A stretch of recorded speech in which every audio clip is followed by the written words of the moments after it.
मित्रों नमस्कार। सदियों की ठंडी बुझी राख सुबह उगा उठी, मिट्टी सोने का ताज पहनकर इठलाती है। तो राह समय के रथ का घर घर नाद सुनो, सिंहासन खाली करो की जनता आती है। कवी दिनकरांच्या ह्या ओळी 25 जून 1975 ला रामलीला मैदान दिल्ली येथे सुमारे लाखो जनतेच्या साक्षीने जेपींनी भरलेला नाद हुंकार, जेपी म्हणजे जयप्रकाश नारायण, लोकनायक जयप्रकाश नारायण यांच्या नेतृत्वामध्ये 5 लाखाच्या वर जनतेने भरलेला हा हुंकार की सिंहासन खाली करो की जनता आती है। त्यांच्या त्या नेतृत्वामध्ये अटल बिहारी वाजपेयी यांच्या भाषणाच्या आवेशामध्ये संपूर्ण जनतेच्या मनातील राग खदखदत होता।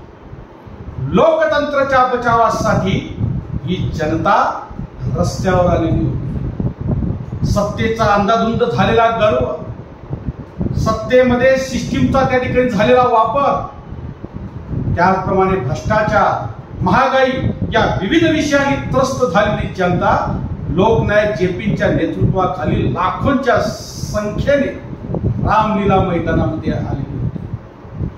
आणि सर्वात महत्त्वाची गोष्ट होती की लोकशाहीने म्हणजे संविधानाने आंदोलन करण्याचा अधिकार सर्वांना दिलेला होता। परंतु एकीकडे लोकतंत्र बळकट करण्याकरिता लोकनायक जयप्रकाश नारायण, अटल बिहारी वाजपेयी, मोरारजी देसाई, आचार्य कृपलानी हे झटत असताना एकीकडे कुठेतरी लोकशाहीचा काळा अध्याय लिहिण्याचं काम चालले। कुठेतरी आपलं सरकार जात आहे, कुठेतरी आपली सत्ता जाते, कुठेतरी आपल्या खुर्चीला धक्का लागतोय। केवळ आणि केवळ ह्या विचाराने त्रस्त होऊन लोकशाहीची हत्या करण्याचं महापाप त्या ठिकाणी आणीबाणीच्या माध्यमातून श्रीमती इंदिरा गांधी। आता 25 जून 1975 ची ती रात्र जर का आपण बघितली तर श्रीमती इंदिरा गांधींनी तत्कालीन पंतप्रधान ज्या होत्या आपल्या श्रीमती इंदिरा गांधी यांनी त्यावेळच्या राष्ट्रपतींना मध्यरात्री एक प्रस्ताव पाठवला आणीबाणीचा। बघा मित्रांनो, जर का आपल्याला आणीबाणीविषयी जर का थोडंसं डीप मध्ये जर आपण माहिती घेतली तर महामानव डॉक्टर बाबासाहेब आंबेडकरांनी 3 प्रकारच्या आणीबाणी आपण देशामध्ये लावू शकतो याच्या आपण त्याला म्हणूया की याचा निकष बाबासाहेबांनी संविधानामध्ये दिलेला आहे। कलम 352 नुसार आपण राष्ट्रीय आणीबाणी लावू शकतो, परंतु ती केव्हा लावू शकतो? जेव्हा आपल्या देशाने दुसऱ्या कोणत्या तरी देशावर युद्ध केलं तर त्यावेळेला आपण आपल्या देशामध्ये त्या ठिकाणी राष्ट्रीय आणीबाणी कलम 352 अन्वये लावू शकतो। किंवा इतर देशाने आपल्या देशाच्या विरोधामध्ये आक्रमण केलं, बघा युद्ध आणि आक्रमण या दोन्ही शब्दांचा वापर बघा। इतर देशाने आपल्या देशावर जर का आक्रमण केलं तर अशाही वेळेला आपण कलम 352 त्या ठिकाणी लावू शकतो। सशस्त्र उठाव असेल त्या निकषावर आपण त्या ठिकाणी कलम 352 लावू शकतो। कलम 356 जर आपण बघितलं तर ती राष्ट्रपती राजवट म्हणजे एक प्रकारची त्या ठिकाणी राज्याची आणीबाणी, जिथे सर्व निर्णय घेण्याचे अधिकार हे केंद्र शासनाला असतात, केंद्र सरकारला असतात, ती आपण लावू शकतो, ती आपण लावलेली आहे। कलम 352 चा उपयोग आपण 1971 च्या युद्धातही केलेला आहे। ज्यावेळेला आपण इंडो पाक त्या ठिकाणी युद्धामध्ये एक कुठेतरी देशामध्ये स्थैर्य असावं याकरता कलम 352 राष्ट्रीय आणीबाणी आपण त्या ठिकाणी लावली। परंतु आणि कलम 307 वित्तीय आणीबाणी जी की आपल्या देशामध्ये आतापर्यंत लागलेली नाही आणि लागू शकतही नाही। तर कलम 352 युद्धाच्या वेळी, आक्रमणाच्या वेळी आपण लावू शकतो, परंतु स्वतःची खुर्ची वाचवण्याकरिता कलम 352 राष्ट्रीय आणीबाणी भारतीय जनतेच्या माथ्यावर थोपवली गेली। हा काळाकुट्ट अध्याय या भारताच्या लोकशाहीच्या इतिहासामध्ये लिहिला गेला। तो 25 जून 1975. त्यावेळेचे राष्ट्रपती फखरुद्दीन अली अहमद यांना 25 जून 1975 ला मध्यरात्री इंदिराजींनी एक प्रस्ताव पाठवला की आम्ही या ठिकाणी सर्वांच्या विचारांना सगळ्यांना विचारून, जेणेकरून त्यावेळेला एक नियम होता की आपण सर्वांना विचारात घेऊनच त्या ठिकाणी आणीबाणी लावू शकतो, परंतु इंदिराजींनी कोणाला विचारात घेतलं नव्हतं. परंतु त्यांनी राष्ट्रपतींना सांगितलं सर्वांशी चर्चा करून या भारतामध्ये आम्ही त्या ठिकाणी आणीबाणी लावत होतो, आणि कसलीही त्या प्रकारची चर्चा राष्ट्रपती महोदयांनी केली नाही, आणि त्यांनी त्या ठिकाणी स्वाक्षरी करून 25 जूनच्या मध्यरात्री या भारताच्या लोकतंत्राची हत्या करण्याचं काम या सगळ्यांनी मिळून. बघा मित्रांनो, संविधानाचा वापर जनतेच्या भल्यासाठी करायचा असतो. संविधानामध्ये वंचित दुर्बल घटकांना न्याय देण्याकरिता विविध त्या ठिकाणी कलम आहेत, मार्गदर्शक तत्व आहेत, लोककल्याणकारी राज्याची त्या ठिकाणी मार्गदर्शक तत्व आहे. परंतु कुठेतरी स्वतःच्या कल्याणासाठी संविधानाचा वापर करून संविधानाचा मूळ उद्देश ची त्या ठिकाणी चिरफाड करण्याचं काम तत्कालीन सरकारने. 25 जून 1975 ची ती रात्र, आणि त्या रात्रीला भारतामध्ये आणीबाणी लागली गेली. मित्रांनो, 25 जून 1975 ला असं का घडलं, कशामुळे घडलं, तर याचा इतिहास आपल्याला बघायचा जर झाला तर आपल्याला थोडं मागे जावं लागेल. 1971 पर्यंत. 1971 ला ज्या वेळेला सार्वत्रिक निवडणुका झाल्या, त्या निवडणुकांमध्ये काँग्रेस पार्टीला 518 पैकी जवळपास 352 लोकसभेच्या सीट मिळाल्या, आणि निर्विवाद सत्ता काँग्रेसची त्या ठिकाणी दुसऱ्यांदा आली, आणि श्रीमती इंदिरा गांधी पंतप्रधान झाली. परंतु त्यावेळेला रायबरेलीमध्ये इंदिराजींच्या विरोधामध्ये जे निवडणूक लढले ते संयुक्त सोशलिस्ट पार्टीचे राज नारायण यांनी इलाहाबाद हायकोर्टामध्ये एक याचिका दाखल केली. त्यांनी 6 प्रकारचे आरोप केले. पहिला आरोप की इंदिराजींचे जे सचिव होते, जे की सरकारी होते, यशपाल कपूर, त्यांना इलेक्शन एजंट म्हणून नेमण्यात आलं. जसं की निकषामध्ये आहे की जर का एखादा सरकारी व्यक्ती इलेक्शन एजंट म्हणून जर का आपल्याला त्या ठिकाणी नियुक्त करायचा असेल तर सर्वप्रथम त्याच्या पदाचा राजीनामा घ्यावा लागतो. तो त्या काळच्या राष्ट्रपतींनी मंजूर केलेला नव्हता.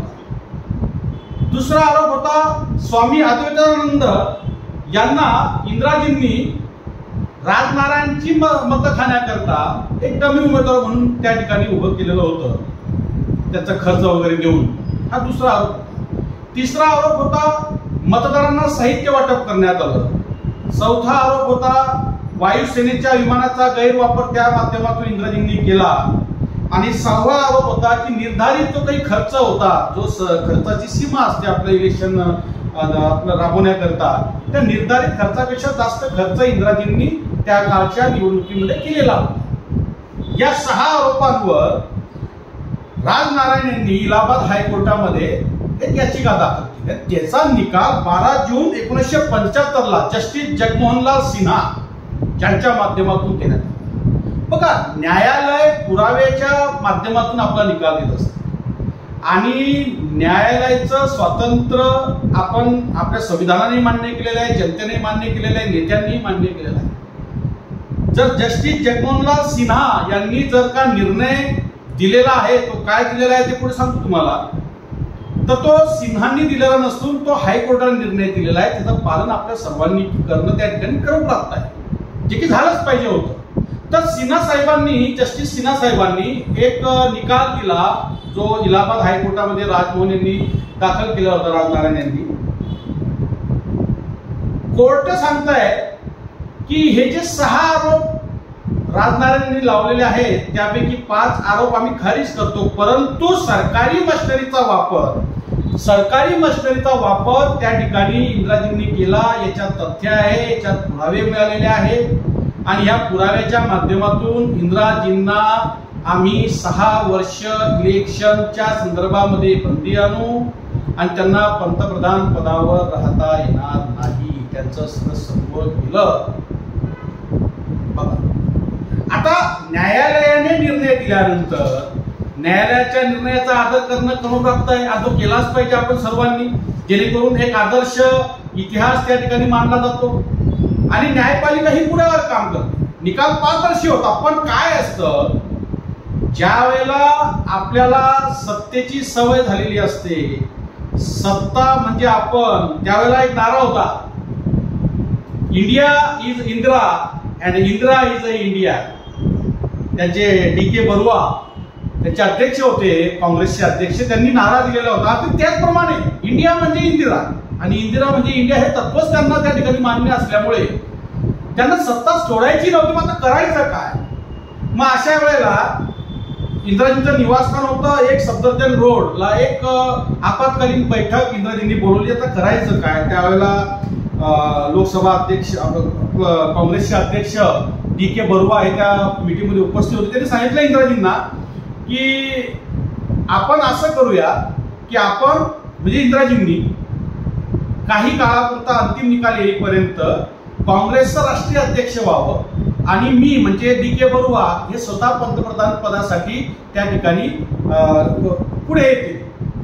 अशी चर्चा चालू असताना त्याच वेळेला त्या मीटिंगमध्ये इंदिराजींचे लाडके पुत्र संजय गांधी हे आले. त्यांनी तो विचार ऐकला आणि त्यांनी आपल्या आईला म्हणजे इंदिराजींना थोडं बाजूला घेऊन त्यांना सांगितलं की आपण एवढ्या मेहनतीने ही सत्ता मिळवलेली आहे, आपल्या परिवाराने एवढ्या मेहनतीने सत्ता मिळवलेली आहे, एवढे परिश्रम आपण केलेले आहे, आपण सहजासहजी दुसऱ्याच्या हातात देऊ शकत नाही. बघा, त्यांच्याच राष्ट्रीय अध्यक्ष DK बरुआ सुद्धा त्यांचा विश्वास नव्हता. आपण सहजासहजी ही जी सत्ता आहे यांना देऊ शकत नाही, आपल्या हातात सत्ता असली पाहिजे. त्यामुळे त्यांनी तो प्रस्ताव अमान्य केला. आणि मग करायचं काय? तर मग 23 जून 1975ला इलाहाबाद हायकोर्टाच्या विरोधामध्ये सुप्रीम कोर्टामध्ये यांनी याचिका दाखल केली. आता याचिका दाखल केल्यानंतर 24 जून 1975ला सुप्रीम कोर्टाचे अवकाश पीठाचे न्यायाधीश होते VR कृष्ण अय्यर. VR कृष्ण अय्यरांनी त्या ठिकाणी सांगितलं की आम्ही इलाहाबाद हायकोर्टाचे सगळेच निर्णय रद्द करू शकत नाही, परंतु तुम्हाला दिलासा म्हणून त्यात एक निकष असतात, त्यात तुम्हाला दिलासा म्हणून तुम्ही पंतप्रधान पदावर राहू शकता, परंतु संसदीय जे काही कार्य आहे तिच्यामध्ये तुम्ही मतदान करू शकत नाही. हीच त्या ठिकाणी ठिणगी पडली. विरोधी पक्षांनी हाच मुद्दा त्या ठिकाणी उठवला की जर का हायकोर्ट, सुप्रीम कोर्ट तुम्हाला पदावर ठेवू इच्छित नाही आहे, काही काळापुरती विश्रांती देण्याच्या संदर्भामध्ये तुम्ही विचार सुद्धा करू शकत नाही आहे, पद सोडू शकत नाही आहे, याचा अर्थ तुमची नैतिकता कुठेतरी ढासळलेली आहे आणि नैतिकतेच्या आधारावर इंदिराजींनी राजीनामा दिलाच पाहिजे. कारण हायकोर्टात आणि सुप्रीम कोर्टात तसं त्या ठिकाणी जजमेंट होतं की तुम्ही राजीनामा दिला पाहिजे नैतिकतेच्या आधारावर, जो की त्यांनी दिला नाही. त्यावेळेला JPंनी संपूर्ण भारतामध्ये एक नारा दिला, सिंहासन खाली करो की जनता ती हे जनतेचं सरकार. संविधानाने जनतेला सर्वोच्च मानलेला आहे आणि जर का तुम्ही जनतेचा नारा ऐकू शकत नाही तर तुम्हाला त्या पदावर राहण्याची त्या ठिकाणी मुळीच अधिकार नाही. मग त्यावेळेला गुजरातमध्ये आणि बिहारमध्ये विद्यार्थ्यांचं आंदोलन खूप जोर पकडलेलं होतं आणि सगळ्या युवांमध्ये त्या ठिकाणी सरकारबद्दल अनास्था झालेली होती आणि कारणही तसं होतं. महागाई चरमसीमेवर होती, भ्रष्टाचार तर एवढा माजलेला होता. राजीवजी सांगायचे, राजीवजी गांधी पंतप्रधान तत्कालीन त्यावेळी त्यानंतरचे, की जर का मी 1 रुपया पाठवला तर खाली 20-25 पैसे द्यायचे. त्याच्या 10-15 वर्ष अगोदर जर का इंदिराजींचं सरकार होतं आणि जर का 1 रुपया जर का ते त्या ठिकाणी योजनेसाठी मंजूर करत असतील तर तुम्हीच विचार करा की जनतेपर्यंत 5-10 पैसे येत असतील आणि 90 पैशाचा भ्रष्टाचार त्या ठिकाणी. गरिबी हटावची घोषणा बघा, 1971ला इलेक्शन मध्ये गरिबी हटावची घोषणा दिलेली होती. त्या गरिबी तर त्या ठिकाणी जनतेची हटलीच नाही, परंतु गरिबी हटली कोणाची? तर एकाच परिवाराची. हा इतिहास आहे, हे मी काही माझ्या विचारातून सांगत नाही आहे, याचा संदर्भ आहे. गरिबी हटली एकाच परिवाराची. गरिबी हटली काँग्रेसमध्ये सत्तेमध्ये असलेल्या त्या काळच्या मंत्रिमंडळांची. जनतेची गरिबी हटली.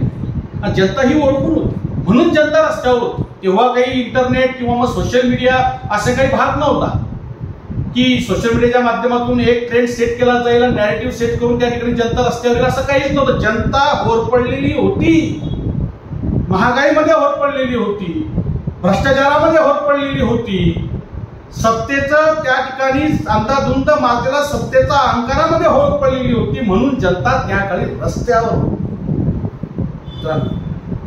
आणि हे काही आपण त्याला म्हणूया की त्यावेळेला जर का पेपरामध्ये आलं तर क्वचित लोक पेपर वाचत होते. जनतेला मुळात त्याची म्हणजे आगीचा आपण त्याला म्हणतो आस लागलेली होती आणि त्या आसीने तडफडून जनता रस्त्यावर होती. मग त्याच वेळेला इंदिराजींना जर का त्या ठिकाणी हायकोर्ट आणि सुप्रीम कोर्टाने सांगितलेलं आहे की इंदिराजी आपण त्या ठिकाणी पदावर राहू शकत नाही, सुप्रीम कोर्टाने सांगितलं की तुम्ही संसदीय कामकाजामध्ये भाग घेऊ शकत नाही किंवा मग तुम्ही मतदान करू शकत नाही. मग नैतिकतेच्या आधारावर इंदिराजींनी राजीनामा दिला पाहिजे होता. इंदिराजींनी राजीनामा दिलाच नाही, मग चाललेला खेळ वेगळा होता. मग त्यावेळेला जेपीनी काय केलं, जयप्रकाश नारायण, लोकनायक जयप्रकाश नारायण. बघा, लोकनायक ही उपाधी अशीच मिळत नाही, ते लोकांचे नायक होते, लोकांचे हिरो होते. सिंहासन खाली करो की जनता आती है, एकच नारा प्रत्येक जनतेच्या मनात हुंकार भरत होता. आणि ती 5 ते 7 लाख लोकांचा हुजूम घेऊन त्या ठिकाणी एक शक्ती घेऊन, संघटन घेऊन जेपी, अटल बिहारी वाजपेयी, आचार्य कृपलानी, मोरारजी देसाई, चंद्रशेखरजी हे एकाच व्यासपीठावर लाखोंच्या जनतेच्या समोर या सरकारच्या विरोधामध्ये सत्यता मांडून नैतिकेच्या आधारावर इंदिराजींनी राजीनामा द्यावा याकरता हुंकार भरत होते. परंतु मग दुसरीकडे काही वेगळंच चाललेलं होतं. सत्ता जाऊ द्यायची नाही, सत्ता आपल्याकडेच ठेवावी ह्या विचारावर संजय गांधी, इंदिराजी ह्या त्या ठिकाणी ठाम होत्या. बघा, परिवारवाद जर का बघितला तर परिवारवाद हा विषय आपण दुसऱ्या वेळेला एक व्यवस्थित एक सदर घेऊन त्यावेळेला परिवारवाद आणि राजकारण ह्या विषयावर बोलू. परंतु कुठेतरी आपल्याच परिवारात सत्ता हवी, कुठेतरी आपल्या जवळच सत्ता हवी, हा त्या काळचा एक नॅरेटिव्ह जो होता तो जनतेला अस्वस्थ करत होता आणि जनता अस्वस्थ होऊन रस्त्यावर आली. आणि बघा, इंदिराजींच्या विरोधामध्ये रामलीला मैदानामध्ये लाखोंचा जनसमुदाय त्यावेळेला एकवटलेला होता. आणि हा एकवटलेला असताना मित्रांनो, एकीकडे लोकशाही बळकट करण्याचं काम जेपी करत होते, अटलजी करत होते, मोरारजी देसाई करत होते, चंद्रशेखरजी करत होते, आचार्य कृपलानी करत होते, तर दुसरीकडे एक सफदरजंग रोडला काहीतरी वेगळं शिजत होतं. कुठेतरी लोकतंत्राची हत्या करण्याचं काम त्या ठिकाणी चालू होतं, कुठेतरी महात्मा गांधींच्या विचारांची हत्या करण्याचं काम एक सफदरजंग रोडला चालू होतं. मित्रांनो, कुठेतरी महामानव डॉक्टर बाबासाहेब आंबेडकरांनी संविधानाच्या माध्यमातून जनतेची सत्ता सर्वोच्च हा विचार मांडलेला होता. मित्रांनो, त्याची हत्या करण्याचं काम 1975ला एक सफदरजंग रोडला म्हणजे इंदिराजींच्या निवासस्थानी चाललेलं होतं. एक प्रस्ताव तयार केला गेला. आंतरिक अशांततेच्या नावाखाली या भारतामध्ये कलम 352चा उपयोग इंदिराजींनी केला. आपली सत्तेची खुर्ची वाचवण्याकरता इतिहासाचा तो काळा अध्याय 50 वर्षापूर्वी त्या ठिकाणी रचला गेला. आणि ह्या आपल्या भारतातील टोळ्या बाबड्या निरागस जनतेवर कलम 352 अंतर्गत राष्ट्रीय आणीबाणी लावली गेली. कलम 352च्या अंतर्गत, जे की युद्धाच्या वेळी आपण वापरलं जातं. आणि आपली सत्ता वाचवण्याकरता इंदिराजींनी तो कलम 352 त्यात वापरलं. त्याच क्षणी सर्व मौलिक अधिकार जनतेचे निघून गेले.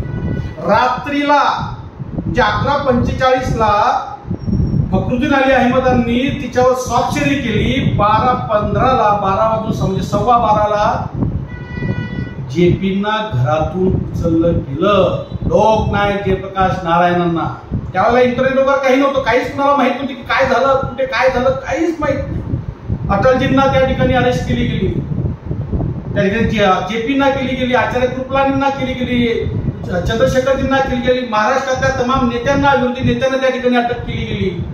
भारतातल्या सगळ्या राज्यातील जे विरोधी पक्षाचे नेते होते त्यांना अटक करण्यात आली. त्यांच्या स्वपक्षातील काही नेत्यांनी जो आवाज उठवला होता त्यांनाही अटक केली. 11 लाख लोकांना त्या ठिकाणी अटक केली गेली आणि जवळपास 12,000 विरोधी पक्षाच्या नेत्यांना अटक केली गेली. रात्री एसपी आणि डीएमला सांगितलं गेलं की तुम्ही तुमच्या कारागृहावर जागा मोकळी ठेवा, काही घरं त्या अधिग्रहित करा, काहींना स्थानबद्ध करायचं आहे, काहींना नजर कैदेत ठेवायचं आहे. काय चाललेलं होतं देशामध्ये? काय चुकलेला होता हा देश की ह्या देशामध्ये कुठेतरी लोकतंत्र जिवंत आहे, परंतु लोकतंत्राची हत्या 25 जून 1975च्या रात्री केली गेली. मित्रांनो, आपण आपले पूर्वज किंवा आपण ह्या वेळेला ज्या वेळेला विचार करतो ना त्यावेळेला कुठेतरी हा काळा डाग कसा पुसला जाईल, तो की पुसला जाणारच नाही, कारण तो इतिहासात लिहिला गेलेला आहे. असा विचार करा त्यावेळेच्या नेत्यांच्या घरची परिस्थिती काय असेल. त्यावेळेच्या 11 लाख लोकांना अटक केली गेली, नजर कैदेत ठेवलं गेलं, स्थानबद्ध केलं गेलं. त्यांच्या घरातली परिस्थिती, त्यांच्या संघटनेच्या कार्यकर्त्यांची परिस्थिती काय झाली असेल याचा विचार जरी आपण केला तरी अंगावर काटा येतो. मित्रांनो, ही कोणती अराजकता होती स्वतःची खुर्ची वाचवण्याकरता, असाही आपण विचार केला गेला पाहिजे. लोकशाहीचा चौथा स्तंभ पत्रकारिता, त्या पत्रकारितेवर निर्बंध लादण्यात आले. सरकारच्या विरोधात तुम्ही छापू शकत नाही. सरकारच्या विषयी चांगल्या चांगल्या योजनांविषयी छापत असाल तर तुम्ही छापू शकता. सरकारच्या या निर्णयाच्या विरोधात त्या काळचे पत्रकार छापू शकत नव्हते आणि ज्या पत्रकारांनी हिंमत केली छापण्याची त्यांना अटक केली. जवळपास 2800 पत्रकारांना त्यावेळेला अटक झालेली होती. स्टरलायजन आपलं नसबंदी सुद्धा केली गेली. विचार करा, 16 वर्षापासून 70 वर्षाच्या आमच्या वृद्धांपर्यंत 16 वर्षांपासून 16 ते 70 वयोगटातील मनुष्यांची नसबंदी करण्यात आली. इतिहास वाचा युवांनो, किती मोठं महापाप त्यावेळेच्या राज्यकर्त्यांनी केलं आणि हे महापाप आजही आपण भोगतोय, हे लक्षात घ्या. ही आणीबाणी केवळ याला इतिहास म्हणून वाचू नका, तर ही आणीबाणीचा दुष्परिणाम 50 वर्ष झाले आज 25 जून 2025ला तरीही आपण भोगतोय. लोकशाहीचा काळा ज्या लिहिला गेलेला आहे. मित्रांनो, 25 जून 1975ला आणीबाणी लावल्यानंतर ह्या सगळ्या घटना घडल्या. हे सर्वांना अटक झाली, स्थानबद्ध झाले, नजर कैदेत गेले, पत्रकारांवर निर्बंध आले, पत्रकार लिहू शकत नाही, सरकारच्या विरोधामध्ये सर्व निर्बंध आले. बघा, तिथे 2 महिन्यानंतर म्हणजे 23 जुलै महिन्यामध्ये एक 38वी घटनादुरुस्ती इंदिराजींनी केली. त्या घटनादुरुस्तीमध्ये 22 जुलै 1975ला त्या 38वी घटनादुरुस्तीमध्ये इंदिराजींनी सांगितलं की ज्या वेळेला आणीबाणी घोषित केली जाईल त्यावेळेला त्याची न्यायिक चौकशी म्हणजे न्यायालयीन चौकशी करता येणार नाही. बघा का असं म्हटलं इंदिराजींनी, सांगा बरं का. जर का तुम्ही आणीबाणी चांगल्या तत्वावर घोषित केली आहे, चांगल्या निकषावर घोषित केलेली आहे, तर मग न्यायालयीन चौकशी होऊ द्या ना. 1971ला कलम 352 लावला होता, त्यावेळेला का घटनादुरुस्ती केली नाही तुम्ही? ती घटनादुरुस्ती 1975च्या जुलै महिन्यातच का करावीशी वाटली तुम्हाला? की 38वी घटनादुरुस्ती केल्यानंतर जर आणीबाणी का लावली, कशा करता लावली, कोणत्या निकषावर लावली याची चौकशी न्यायालयाला करता येणार नाही, असं अमेंडमेंट, अशी घटनादुरुस्ती संविधानामध्ये करण्यात आली. त्यानंतर परत 39वी घटनादुरुस्ती करण्यात आली की प्रधानमंत्रीच्या पदावर जी व्यक्ती बसलेली आहे तिच्या निवडणुकीची चौकशी करता येणार नाही कोणत्याही संस्थेला. का नाही करता येणार? मग ही घटनादुरुस्ती पूर्वी का नाही झाली, त्याच वेळेला का झाली? याचंही उत्तर आजपर्यंत जनता मागते काँग्रेसला. म्हणजे आत्ताचे काही बुद्धिजीवी म्हणतात, आत्ताचे लोकतंत्र खतरे में है, लोकशाहीची हत्या होत आहे.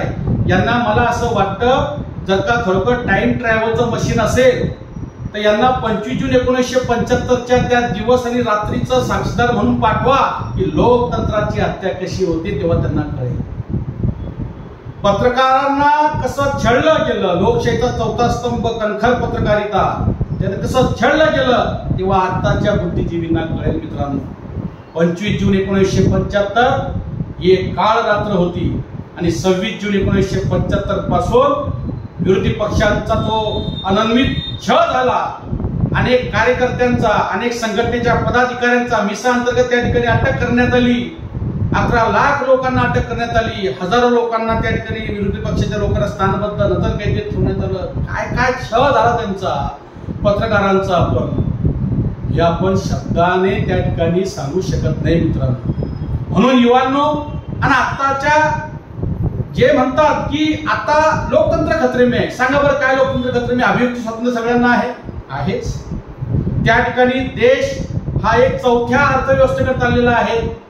एक विकासाच्या यशस्वीकाकडे आज देश जात आहे. आणि ज्यांना वाटतं, मी पुन्हा एकदा सांगतो, ज्यांना वाटतं की आज लोकतंत्र खतरे में आहे, ज्यांना वाटतं की नारे देऊन त्या ठिकाणी आझादी मिळून जाईल आता कोणत्याही गोष्टीला, त्यांना टाइम ट्रॅव्हल करून मागे पाठवावं आणि लोकशाहीची हत्या कशी होती त्यांनी ते उघड्या डोळ्यांनी पाहावं.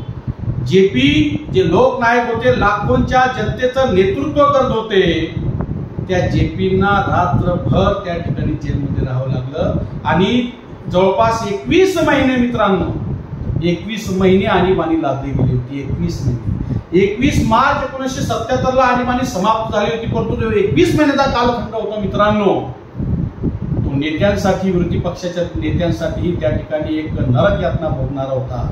आणि त्यांच्या सोबत या भारतातील प्रत्येक जनतेला हुकुमशाही काय असते हे 21 महिन्याच्या कालखंडामध्ये त्या ठिकाणी कळाले. सगळे मौलिक अधिकार त्या ठिकाणी अस्त झालेले होते. सगळे मौलिक अधिकार अस्त झालेले होते.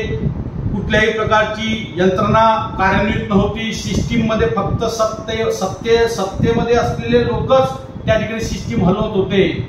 आणि अनागोंदी कारभार 21 महिने आणीबाणीच्या कालखंडामध्ये इंदिराजींनी चालवला होता मित्रांनो.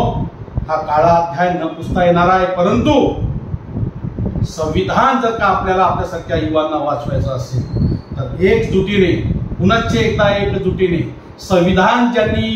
संविधानाच्या तत्वांची ज्यांनी हत्या केली आहे त्यांना आरसा दाखवायचं काम आपल्याला करायचं आहे. त्यांना काही प्रश्न विचारायचे की 38वी आणि 39वी घटना दुरुस्ती त्याच कालखंडामध्ये का झाली?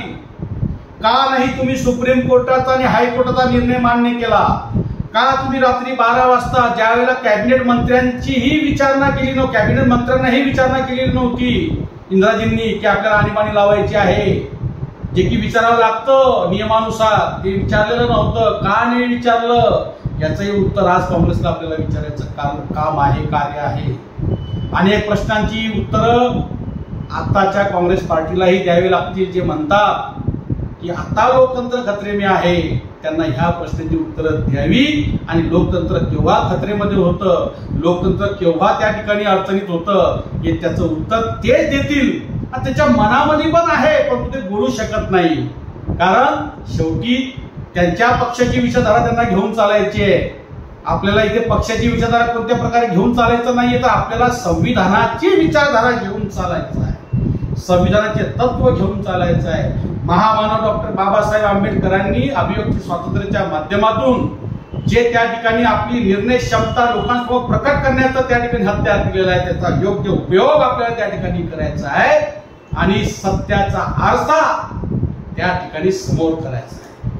आणि हा तो दिवस आज 50 वर्ष 25 जून 1975 ला झालेल्या आणीबाणीला आज 25 जून 1925 ला 50 वर्ष पूर्ण झाले मित्रांनो. या 50 वर्षाच्या कालखंडामध्ये भारताने जे भोगलं त्या 21 महिन्यामध्ये आणीबाणीच्या कालखंडामध्ये ते आम्ही कधीही विसरू शकत नाही. आणि आताच्या युवांनी आणीबाणी काय होती, कशी होती, का घडली याचंही उत्तर आज नेटच्या माध्यमातून, इंटरनेटच्या माध्यमातून शोधावं आणि जास्तीत जास्त अभ्यास करावा. आणि लोकतंत्र मजबूत करण्यासाठी, पुनश्च एकदा संविधानाचे हात बळकट करण्यासाठी महामानव डॉक्टर बाबासाहेब आंबेडकर, महात्मा गांधी यांच्या विचारांशी एकजूट होऊन या भारताला लोकशाही गणराज्य घडवायचं आहे. आणि ते घडवत आहे आताचं सरकार. आणि त्यांच्या या विचारांवर चालून आपल्याला पुनश्च एकदा आपल्याला तो भारत बनवायचा आहे जहां डाल डाल पर सोने की चिड़िया करती है बसेरा. वो भारत देश है मेरा, वो भारत देश है मेरा, हे पुनश्च एकदा घडवायचं आहे. एवढं बोलतो, थांबतो. आणि मित्रांनो, नवीन नवीन विषयावर माझे व्हिडिओ येतच राहतील. नवीन नवीन विषयांवर विचार विनिमय आपण करूया. याकरता आपण सर्वांनी माझ्या या चॅनलला सबस्क्राईब करावं, लाईक करावं, शेअर करावं, जेणेकरून जे काही नवीन कंटेंट अजून येतील नवीन नवीन विषयांवर ते आपल्या सर्वांपर्यंत मी पोहोचवण्याचं काम करेन. आपलं सबस्क्रिप्शन, आपलं लाईक हे आमच्यासाठी प्रोत्साहन आहे. एवढं समजतो, थांबतो. जय हिंद, जय महाराष्ट्र.